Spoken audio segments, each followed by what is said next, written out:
จาจิตตังอะหังวันทานาคาธิบดีสีสุทโธวิสุทธิเทวาปูเชมิกายะวาจาจิตตังอะหังวันทานางพญานาคินีสีปทุมมาวิสุทธิเทวีปูเชมิ อ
นม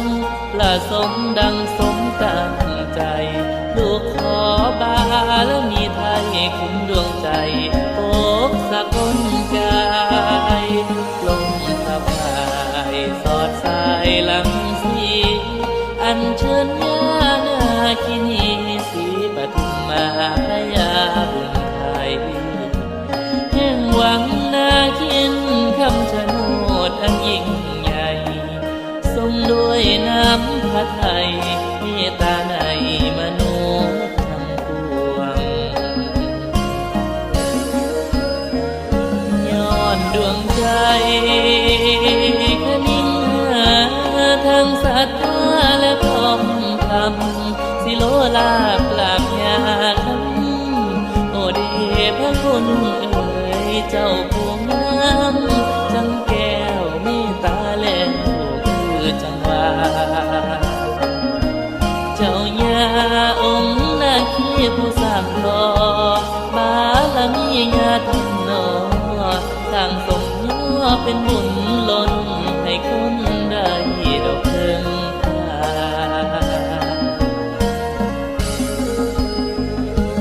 องค์แม่ยาโสภาจึงอินแต่งสีปทุมแผ่วแพงดุจดังแสงอรุณเบิกฟ้าป้องพระนาพี่สีทองบ่มองโรยลาวรกายเขียวงามสง่าสีปทุมมาวิสุทธิเทวี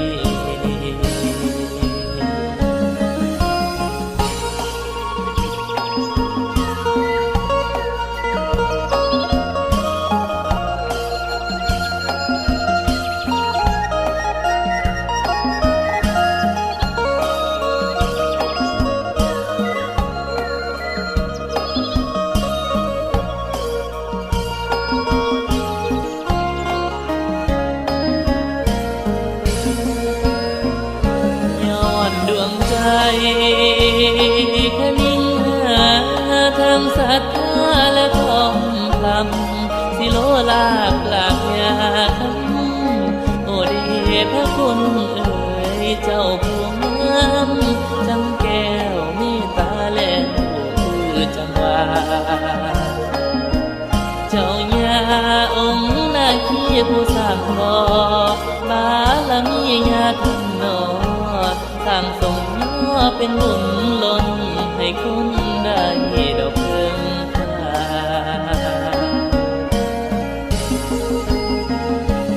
องค์แม่ยาโสภาจึงอินแต่งสีปทุมแผ่วแพงดุจดังแสงอรุณเบิกฟ้าป้องพระนาพี่สีทองบ่มองโรยลา